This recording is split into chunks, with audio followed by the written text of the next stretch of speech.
Well, hey everybody, whether you are at Center City or Fairmount or over at our Roxborough location or you're right here at Parkside, I want you to know I'm so...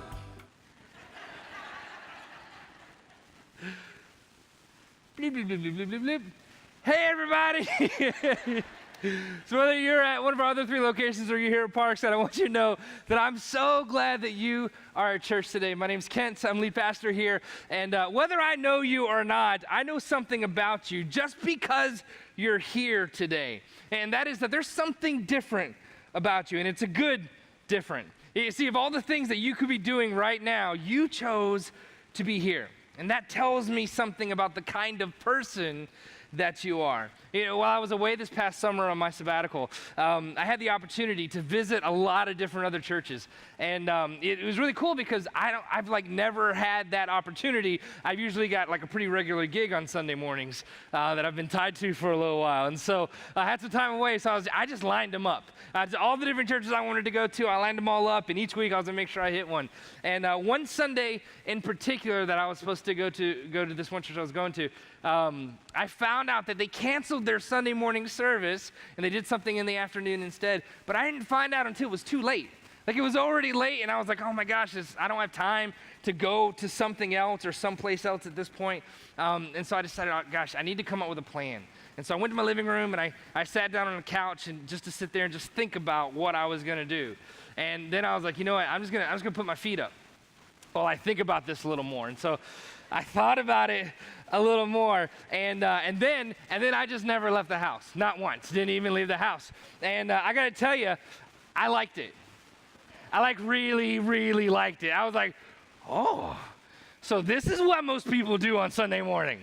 Hey, this is pretty phenomenal. This is actually kind of nice. And it hit me all at once. I remember having this moment where I thought, gosh, like, you've got to be a pretty motivated individual just to leave the house on a Sunday morning.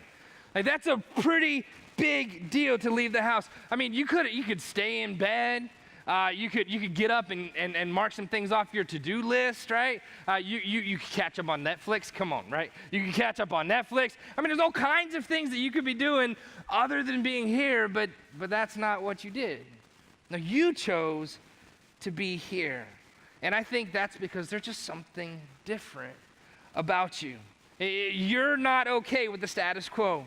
You're not okay with average. You're not okay with ordinary. Now, you've decided to do something different. You've decided to be different. And that's a good thing, because average and ordinary, they're not always that great.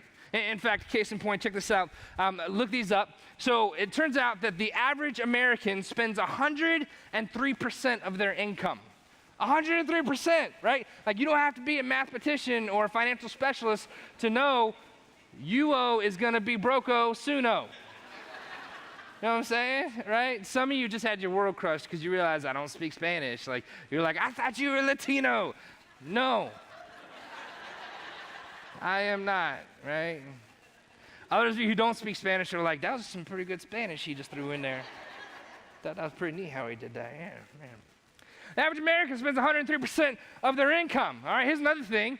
The average American uses one form of deception every 5 social interactions. Can you believe that? Which really makes me question the greeters at the door here, right? I mean, there's a lot of people here. Just think about that. Like, think about how many lies they told just today. Like, every 5 interactions. And if you think about it, like, what kind of lies did they make up? Hi, welcome to Epic. You look good.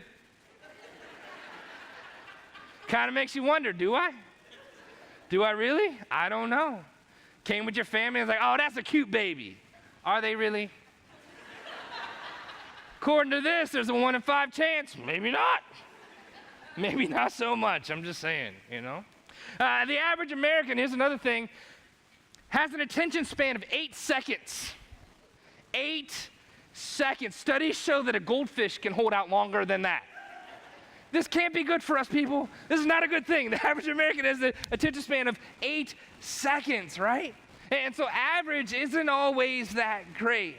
And I know that some of these things are just kind of silly, but the truth is that you don't want to be average. And you don't want to just be ordinary. And the good news is, and what we've been learning through this series, is that God doesn't want you to live an average and ordinary life either. In fact, for the past few weeks, we've been looking at the most famous sermon that Jesus ever taught, called the Sermon on the Mount. It's found in Matthew chapter 5, 6, and 7. And over those 3 chapters, he preaches from the side of this mountain, and he invites his listeners to be anything but average, to be anything but ordinary. Over and over again, Jesus raises the bar, and he invites people to be different. In fact, here's what we learned so far through this series. The first week, we learned that God wants you to use your life and your story to impact the lives of other people. That's different. The second week in the series, we learned the importance of looking to God for approval and validation instead of looking to get that from someone or something else. That's different, especially in a culture where it's normal to go from one relationship to another in search of that validation, or go from one achievement to another in search of that type of approval, or go from one social media platform to another in desperate search of something or someone that's going to make us feel like we're okay. And then last week we talked about how we should be people who don't just do the bare minimum, because that's average, that's ordinary. Anybody can just do the bare minimum. But we should be people who look for every opportunity to exceed expectations. Whether somebody deserves it from us or not, we should be people who just decide that's just the kind of person I am. I'm going to exceed expectations. I'm going to go the extra mile. I'm going to put in the extra effort. I'm going to exceed expectations. That's different. And what's neat about all these things that we've been learning about over the last few weeks is that it's not just that they're different, but they're better. Like as you begin to let these things start to play out in your life, what you discover is that they're not just a different way of being or a different way of doing, but they're a better way of being and a better way of doing. Living your life aware of the fact that God wants to use your life to impact the lives of other people around you is better than just throwing on the blinders and focusing on yourself. It's better. If you focus on yourself, you won't have the stories to tell your kids and your grandkids that you will if you'll open your eyes and focus on the people around you. That's different. That's better. Having a confidence that comes from knowing who you are because of what God says about you, and then living your life from that place is better than checking your Instagram every hour to see if anybody thinks you're important today. You know what I'm saying? Exceeding expectations is better than just doing the bare minimum, because doing so adds value to every single one of your relationships. Think about it. When you go the extra mile, it adds value to your relationship. When you go the extra mile in your house with your spouse, tell me that doesn't do something good for you. When you go the extra mile with your kids in your home, see what that does to that relationship. When you go the extra mile at work with your boss, see what that does to your relationship with your boss. All of a sudden, they start to trust you. They give you more responsibility, right? You go the extra mile with your friends, see what that does to those friendships. It's just better. And so I've loved the series that we've been in, because each week we've been looking at this sermon that Jesus taught, and we've seen like he's introduced all these different ways that we can be different that's also better. And it's almost like he challenges and encourages everybody, like kind of pumps everybody up and says, listen, don't be average. Don't be ordinary. That's what everybody does. That's easy. Anybody can do that. No, I want something so much better for you than that. Now you can be different. Don't give yourself to a lesser dream than what I've dreamed for you. Don't settle for a mediocre, mundane existence. There's so much more available to you than that. No, you can be different. I mean, I can just imagine how everyone listening must have felt as Jesus was like preaching the sermon over those 3 chapters, right? Like they had to be leaning in like, this is the greatest thing I've ever heard. It's Jesus preaching. Almost as good as when Kent preaches, but I take that back. I kind of feel bad. It was a joke. All right, so they had to be leaning in because they're like, oh my gosh, this is amazing. Like Jesus is looking at them and saying, hey, don't settle for something lesser. I've got better things for you than that. And he's introducing all these ideas that are like brand new thoughts. In fact, Matthew tells us that the crowds, man, they stayed all day long. Like they couldn't get enough. And they were amazed, that's the word, amazed at Jesus' teachings. They were astonished at the things that he was saying. It was like they were saying, man, we've never heard anything like this before. We didn't even know that we could or even should be different than we've been before, right? And we sure didn't realize how much of a difference or how much better our life would be if we actually did do that. I mean, this is great. This is amazing. This is incredible. We had no idea about this. Thank you so much. I'm so glad that we were here to hear all of this. And I'm sure as Jesus was teaching and preaching through this sermon, they're just like this is awesome, this is great. And I'm sure it crescendoed to the point where people are looking at each other and they're giving each other high fives. I bet they started to do like chest bumps. I mean, it was pandemonium. It was incredible. It was great.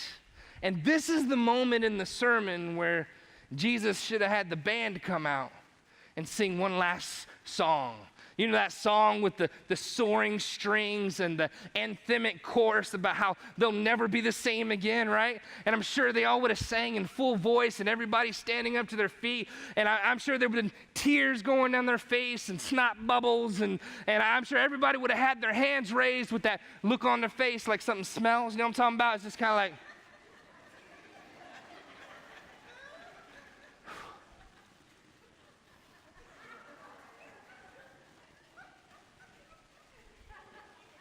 You know what I'm saying? You ever seen that look? Instead, Jesus takes this moment to make an observation about this crowd that had gathered there on the side of that mountain. That was true of them then, and that has been true about every other crowd that has gathered to hear the words of Jesus ever since. Whether that be 2,000 years ago on the side of that mountain, or 2,000 years later in a school auditorium or performing arts theater in Center City in Philadelphia, right? It's been true ever since. He looks out on this crowd and here's the observation he makes, or here's at least how he approaches the subject. He says, I'm so glad that you came out to hear what I had to say for these past 3 chapters. I know this is a great moment. I know this is a moment where we could probably sing a song and button this whole thing up, right? We could receive the offering. We could do that, right? But I just can't end this without telling you one more thing. See, I know you're all excited about everything you've just heard. I know it's like new news to everyone that you can be different. But if you don't do something with these words you just heard, then it's not going to do anybody any good. Do you hear that? If you don't do something with these words that you just heard, it's not going to do anybody any good. It's almost like he says, don't get me wrong, I'm glad you're here to hear it. I'm glad you're excited about it. But listen, just hearing it and being excited about it isn't enough. Anyone can do that. That's ordinary. That's easy. That's average. No, you should be different, right? Look, here's what I know. It's one thing to know what to do, and it's another thing to actually do it. It's one thing to know what to do, but it's another thing entirely to actually do it. And the difference, the difference that we're talking about in this series, the difference that I want for you, the difference that God wants for you, the difference that you want for you, it's not found in knowing. No, the difference is found in doing. Magic fingers. The difference is found in doing. And so come on, you know this is true. I mean, think about it for a second, right? Case in point, I know a lot about the gym. I know where it is. I know about all the things that they have on the inside of that place. I know about the kinds of stuff that they do in there. I know a lot about the gym. But the difference isn't found in the knowing. Is it? You don't laugh so hard. I mean, she apologized. She's like, I'm sorry. But it's funny because it's true. The difference isn't found in the knowing. No, the difference, no, that's found in the doing. And if you think about it, right, for the most part, knowing isn't our problem. Like, we know what to do. Isn't that true? In most situations in your life, you know what to do. Like, if you wanted to be healthier, you know what to do. If someone asked you, how can I be healthier? You would know what to tell them. You know what to do. If you want to be at a better place financially, then you know what to do, right? Spend less, save more, live on less than you make. That 103% thing, that ain't gonna work. You know what I'm saying? Right? You already know what to do. If you want to have a better than average marriage, then you already know what to do. You know what to do. Don't be selfish. Put each other first, right? Always believe the best about one another. Listen well, communicate, right? Do what you say you're going to do. Tell the truth always. Like, you know what to do. But the difference isn't found in knowing. No, the difference is found in doing. And so Jesus looks out at this crowd and he says, hey, we've talked about a lot of things. I just want to make sure that you don't think that this whole thing has just been about being here, just being in attendance, right? I just want to make sure that you know that just being present for this isn't what this was all about. That knowing something isn't what this was all about. But actually doing something is what really matters.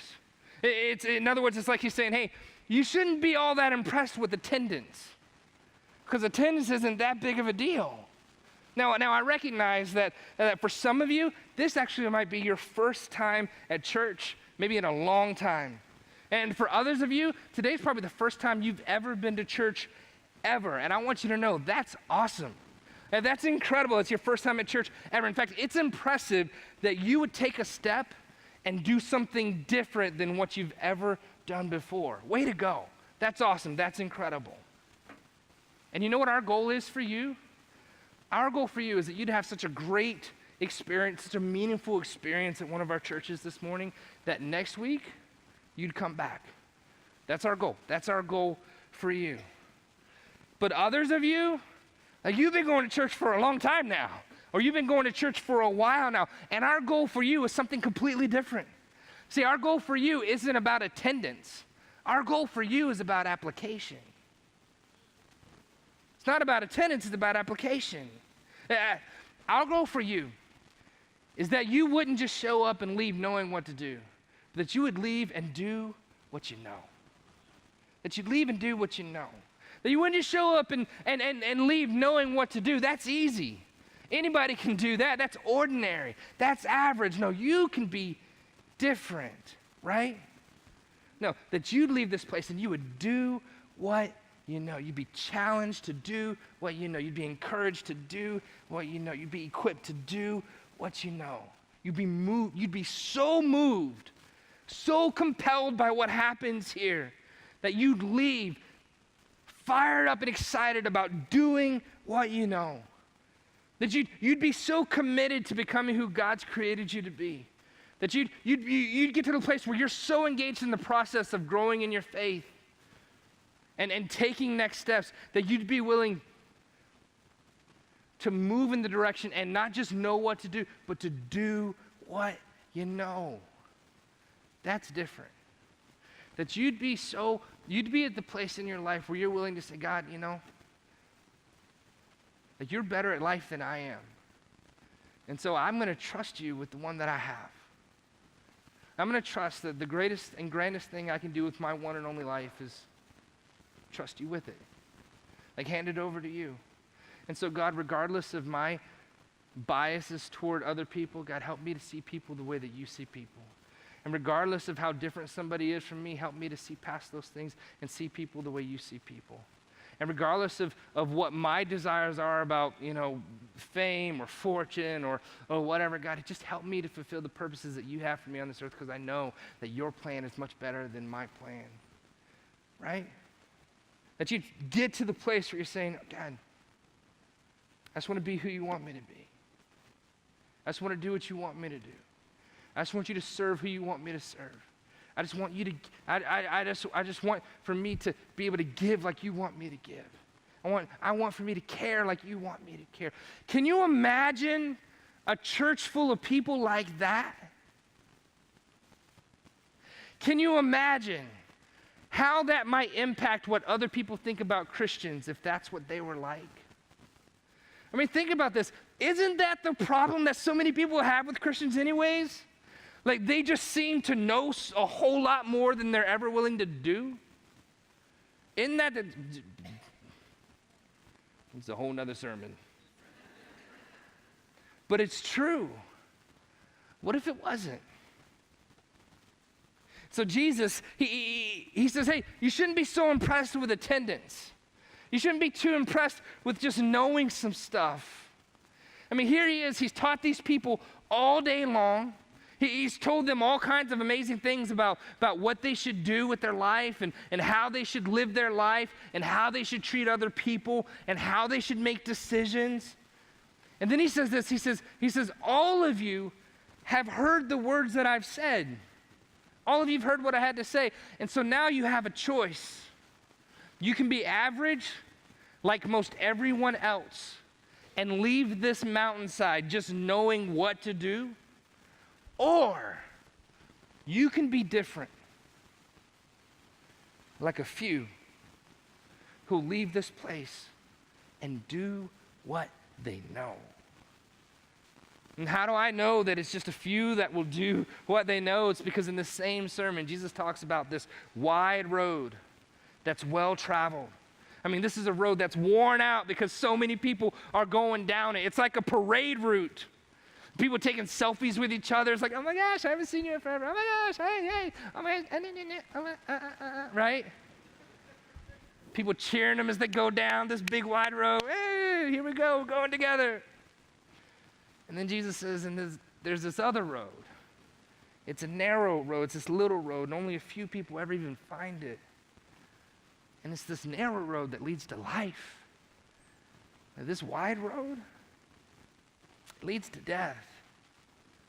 And he says this, he says, most of you will leave here knowing what to do, but only a few of you will actually do what you know. And listen, that's the difference. That's the difference in experiencing life in your marriage and death in your marriage. That's the difference in experiencing life in your relationships or death in your relationships. That's the difference in experiencing life in your finances or death in your finances. That's the difference in experiencing life in your career or death in your career. Listen, you know what to do. The question has always been, will you do it? And so that's this observation that Jesus makes at the end of his sermon when he could have closed it with the song. He looks out and he says, I just got to tell you, I can't finish this without telling you the most important thing you need to know, which is, listen, it's not just about what you know, it's about what you do with what you know. It's about doing what you know. So Jesus makes this observation about this crowd. In a nutshell, that's basically what he says. But I want you to see how he actually said it to them. He gives them a couple illustrations, and I want to look through these scriptures together. It's Matthew chapter 7, starting in verse 24. And when you read through these few verses, 24 to 27, you would read them in a linear fashion. You'd 24, 25, 26, 27. But the way that Jesus says this, he says something in verse 24 that's really similar to verse 26. And so I want to kind of pair those together, and then we'll look at that, and then we're going to look at 25 and 27, okay? So here we go, starting in verse 24. So you're not like, why are we jumping all over the place? All right, so here we go. Matthew chapter 7, verse 24. Jesus looks out to the crowd, and he says this, therefore, everyone who hears these words of mine. In other words, he says, everyone who's part of the crowd that's here on the side of this mountain, everyone who's been listening to me talk all day long, everyone who showed up to hear my words, everyone who attended the gathering today, All of you who heard what I had to say, all of you who've been around long enough that you've heard the messages and you've sang the songs and you felt the goosebumps and you had a whoo and a ha and a whoo moment and all that kind of stuff. All of you who've been around for all of that, everyone who hears these words of mine. And then he goes on, he says, and blank is like a wise man who built his house on the rock. And then in verse 26, he says something similar, but he contrasts it. Similar but different. And here's verse 26. It says this, but everyone who hears these words of mine and something else is like a foolish man who built his house on sand. So here in this illustration, there's two guys. One of them is like a wise man who built his house on a rock, and the other is like a foolish man who built his house on sand. And so what's the difference? What differentiates the two from one another? He says, everyone who hears these words of mine and understands them, like knows the Greek and the Hebrew, everybody who knows that stuff, then is like a wise man who built his house on the rock. Is that what it says? No, it's not what it says. Or everyone who hears these words of mine and takes really good notes. I mean, if you take really good notes, then you're like a wise man who built your house on the rock. Is that what it says? No. I got it. Everyone who posts and tweets about the message on the social media, hashtag blessed, hashtag I love my church, hashtag every person in the city. Right? Who hears these words of mine and tweets about it. No. No, here's what he said. Therefore, everyone who hears these words of mine and fill in the blank, puts them into practice. Doesn't just know what to do, but does what they know. Puts them into practice is like the wise man who built his house on the rock. And then in verse 26, he gives us the contrasting statement here, the contrasting fill in the blank. He says this, he says, therefore, everyone who hears these words of mine and does not put them into practice, who knows what to do but doesn't do it, is like the foolish man who built his house on sand. Two kinds of people. He says this, hey, in this crowd 2,000 years ago, in this crowd right now, there's two kinds of people. There are people that are going to leave here knowing what to do, but that's all. And he says, because of that, you're actually a fool. Now, Jesus called you a fool. I didn't call you a fool. That wasn't me. That was Jesus did that. Don't get mad at me. He says, you'll leave knowing what to do, but that's it. Jesus says, that man is like a fool. And then he says, others of you, though, you won't just leave knowing what to do, but you'll leave and actually do what you know. And that's wise. And then he tells us why. He tells us why this is so important. Verse 25 says this. He says, the rain came down, and the streams rose, and the winds blew and beat against the house. Which house? The house that the man built on a rock, because he put these words into practice. Winds blew against the house, and what happened? It did not fall. Why? Because it had its foundation on a rock. Jesus says, look, the reason why this is so important is because at some point in your life, a storm is going to come. And some of you look at your life right now and you feel like, yep, I'm in it. This is it. I'm in the storm. Hurricane, here we go, you know. Others of you would say, I'm just coming out of one. Just coming out of a storm. Others of you would say, I'm not either one of those. And if that's you, it's coming. It's coming. And it's because the storm comes for everybody. That's just part of life, right? Storms are going to come.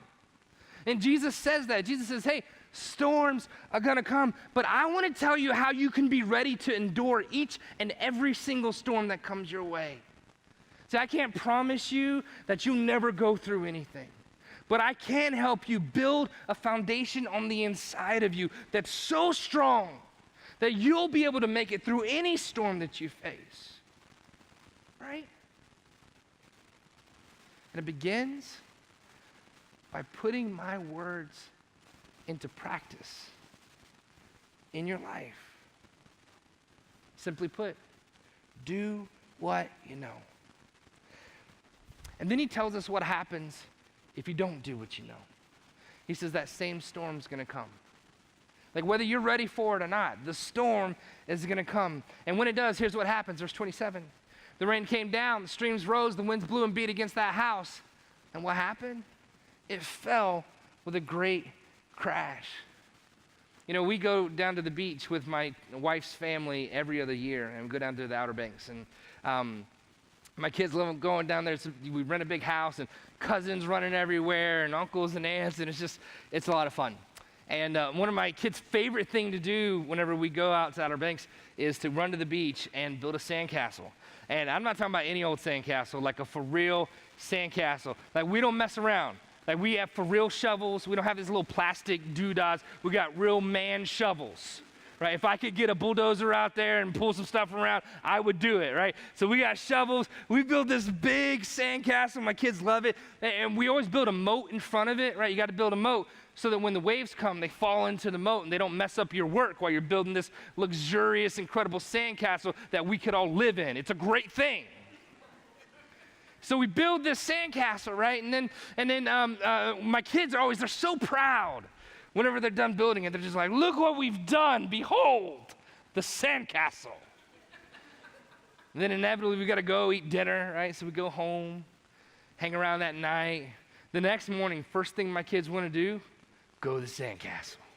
So they get up, make a beeline for the beach, run up over the dunes, get out to where the sandcastle was. And they're so disappointed. They're like, where'd it go? There's not here but a puddle. What happened to the sandcastle? It was built on sand. So when the waves finally got to it, it just washed away. And what Jesus says here is, I can't tell you how important this is. Because if you think that this is just about showing up and knowing some stuff, then your life is going to be just like that sandcastle. When the storms come, you won't have a foundation, and it will just wash away. Jesus says, but if you want a foundation in your life that has some strength to it, then you got to make sure that you don't just settle for knowing what to do, but you be the kind of person that decides that you're going to do what you know. Jesus says, what you know is important, but your house is built on what you do. And what you know is important, but your house is built on what you actually do. And so here's my question for you. Aren't you tired of building on sand? Aren't you worried that it could all come crashing down at any moment? Aren't you ready for the freedom that comes with the security of building your life on a solid foundation, relationally, physically, mentally, emotionally? And listen, I'm a pastor. I've told you this before. I feel like I've got like this front row seat to the story of people's lives. And I've sat across the table from enough people who've had it all come crashing down to know that that's not something that I want for you. And that's not something I want for you at all. One of my favorite quotes is this: unapplied truth is like unapplied paint. It doesn't do anybody any good. See, the value of paint is in the application. See, here's what I know about paint. It's useless on the shelf. I could take it off the shelf and I could shake it. I could open it up and stir it. I could look at its color and admire it. But if I never do the work of actually applying it, it doesn't do anybody any good. And I'm learning it's the same thing with God's truths. I can look at it, I can shake them, I can know all about them. But until I actually roll up my sleeves and do the work of applying it on the walls of my life, it doesn't do anybody any good. So let me ask you a simple question. What do you know to do that you're not doing? Real simple. What do you know to do that you're not doing? Now, I'm not even asking you to make up something new. I mean, odds are something already just came to mind. Like, surely there's something. Maybe it's something you learned from here. Maybe it's something that you learned when you were a kid. Maybe it's something that you just kind of picked up in life. Maybe it's something you know that Jesus taught. In fact, if you were to read through Matthew chapter 5, 6, and 7 and read through this sermon, he says all kinds of stuff. He talks about anger. He says anger will mess you up. He says you got to be careful not to react out of anger. That's ordinary. That's everybody can do that. That's easy. Everybody reacts out of anger. You could be different. He says we should guard ourselves sexually. He says, listen, sex is a great thing for married people. For married people. And sex outside of marriage, listen, that's ordinary. Everybody does that. You be different. He says, hey, when it comes to your enemies, don't just love them. I want you to pray for them. What? Pray for them? Can't I just not slash their tires? Like, I gotta pray for them. He's like, no. Everybody wants to slash their tires. Everybody wants to get back at them. No, you love your enemies and you pray for them. You be different. When it comes to worry, here's what he says. Stop it. It's like, that's not helpful. What do you mean stop it? I would stop it if I could, but I can't, so I don't. What do you mean stop it? Jesus says, hey, I can be trusted. I can be trusted. And so stop worrying. You're wasting your time. You're wasting your energy. I've got this. Look at me. So what is it for you? What is it that you know you need to do that you're just not doing? Jesus says, come on, don't be ordinary. Don't be average. You can be different. Don't just know what to do, but just commit that you're going to do what you know. And I promise you, it won't just be different. It will be better. It'll be better. I was thinking about this, and I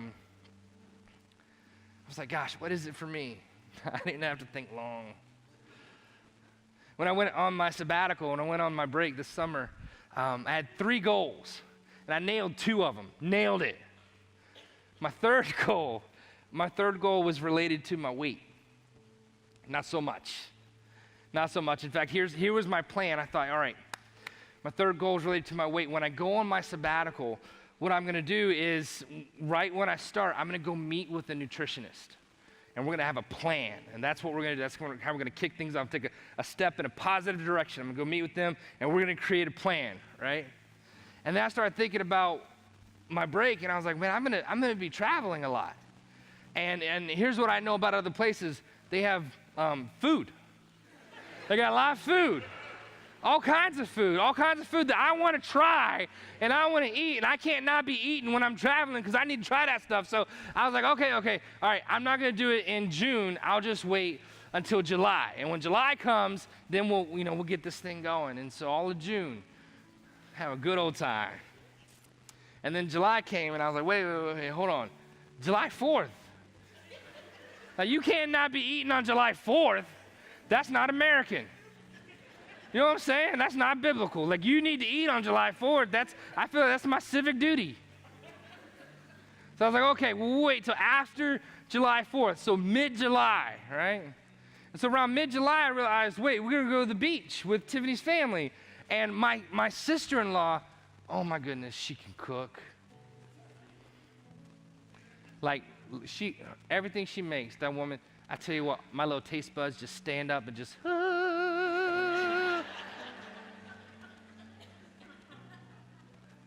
And so I thought, I can't not be eating when I go to the beach because Laura Lee's going to be there and she's going to cook and I got to eat. I mean, it would be insulting not to eat the stuff that she makes. So I was like, all right, well, after the beach, we'll do this. All right? It'd still be in July, maybe. So August came. And I set up the meeting. And I went and met with the nutritionist and we talked, and she gave me a plan, and I left, and I got home, and I was like, yes. And I was like, wait, I can't do this by myself. I don't buy the groceries. I don't cook all that much. Like, Tiffany's got to help me with this. And so I was like, Tiffany, you need to go make an appointment with this woman, talk to this lady, make an appointment a long time from now. Like, I got 2 more weeks out of that puppy. So she made her appointment. She went and met with the lady, and then she came back, and she was like, all right, I got the plan. And I was like, wait, I don't know if we're on the same page. I think we need to make another appointment together with the lady. So we met with the lady. And the lady was like, so how's it been going? And I was like, well, our last meeting was just introductory. Hi, my name's Kent. Your name, you're the devil, because you better ruin my whole life. And so she gave us a plan. We had this plan. It was good, right? And so we left, and I was like, are we starting now? And Tiffany was like, we're going to start tonight at dinner. And I was like, let's go to lunch. So we went to Chick-fil-A, got me some Christian chicken. I was like, listen, I need all the chicken, all of it. The more fried a couple times. I want all the chicken. I want it all fried. And I ate up some chicken for lunch.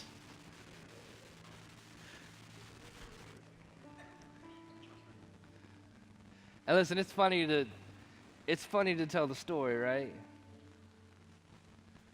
But one day it won't be funny.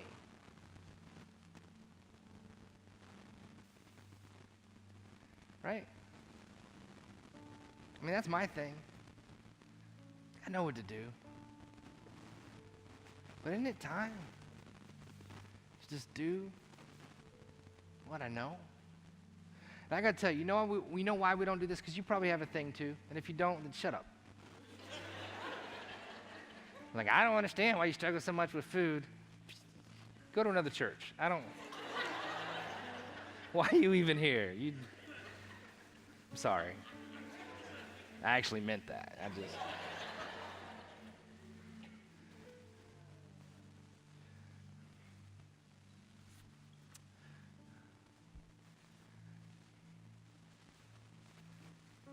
What is it for you?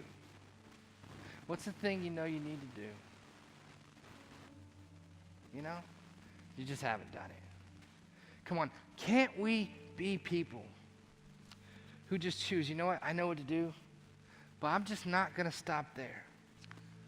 I'm going to do what I know. The reason why we don't do that is because it's hard. Isn't it true? It's just hard. It's just hard sometimes. It's just hard. But God's promise is that he'll help us, right? Right? Just saying it's hard and giving up and retreating, that's ordinary. That's easy. Everybody does that. And all through this whole sermon, Jesus has been saying, but you can be different. And so what if we took Jesus up on his invitation? Chose to be different and to do what we know. That'd be a good day, wouldn't it? Wouldn't it? Yeah. Let me pray for you. God, I thank you for the fact that you love us so much that you meet us right where we are. But you also love us enough not to leave us there. God, help us to be people who take steps in your direction, trust you with everything else. And God, I thank you that you've got good things ahead for all of us. We love you, and thank you that you first loved us. In Jesus' name, God, give us the wisdom to know what to do with what we just heard and the courage to do it. Amen? Amen. God bless you guys.